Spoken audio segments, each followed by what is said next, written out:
Na tayo muna ay maghahatid ng tulong na bigay sa ating Ma'am Nan para po doon sa ibibigay po natin na nangangailangan ng tulong na bigas.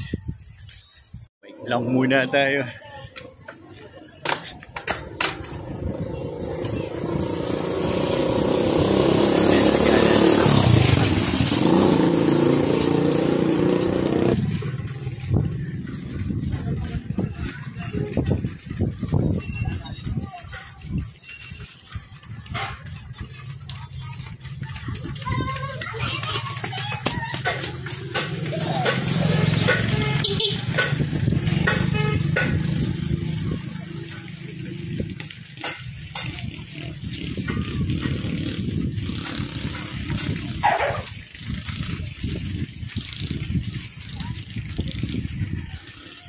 At bibili na po tayo ng bigas, malapit-lapit na. Tapos maglalakad na lang tayo para hindi mahirap.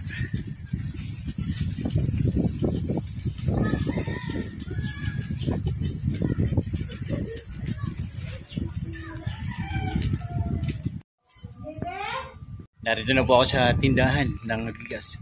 At ayun, 50 kilos ang isang kilong bigas. Para madala ko na rin sa mag-aama.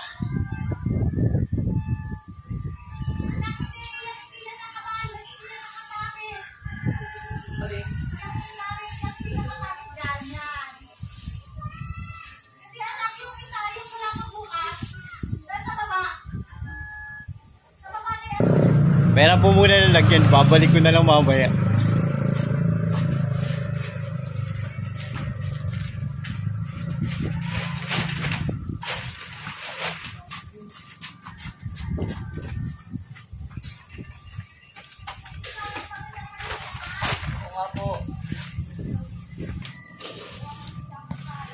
And 10 kilo po ang ating bibilihin para dun sa mag-aama.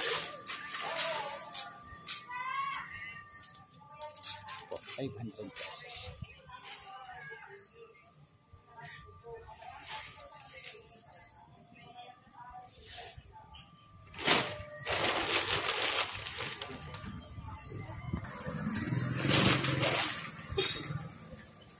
Thank you. Yan, nakapot na po tayo ulan. Ulan na. At andito na tayo sa bahay. Pero sana nandito. Tao po. Tao po. Wow.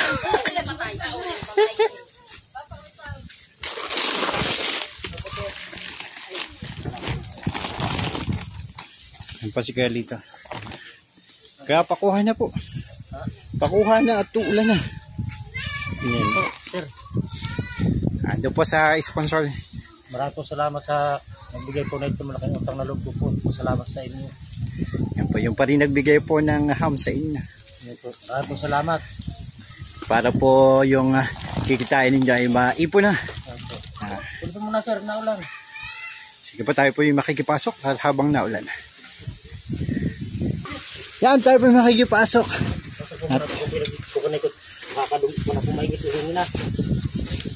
Naglilinis ang natay.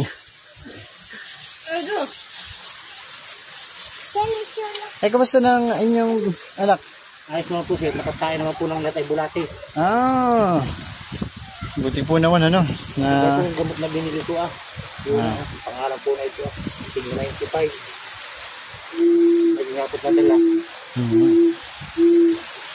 Bala ko po na naisanay. Punta ng barangay po. Papalunin natin to. Ari, anak yung pinto. Yan, tayo po ay medyo inuulan na. Buti na lang. Nakarating tayo. Pinapasalamat tayo sir sa ginagawa po ng sana pagtulong. Ito po ay sa pamagitan ng mabubuting kalooban. Ito ay mga kababayan din natin na nasa ibang bansa. Ayun, natulong na dito tayo namin. Mga kapatid nga po ako rito sir. Ayan, ito po yung bubong ng kanilang bahay. Tarapal. Na may bintana sa itaas. Ay, butas po pala yun.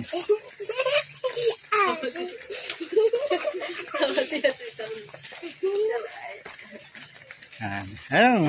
Meron bintana sa taas ang inyong bahay. Ha?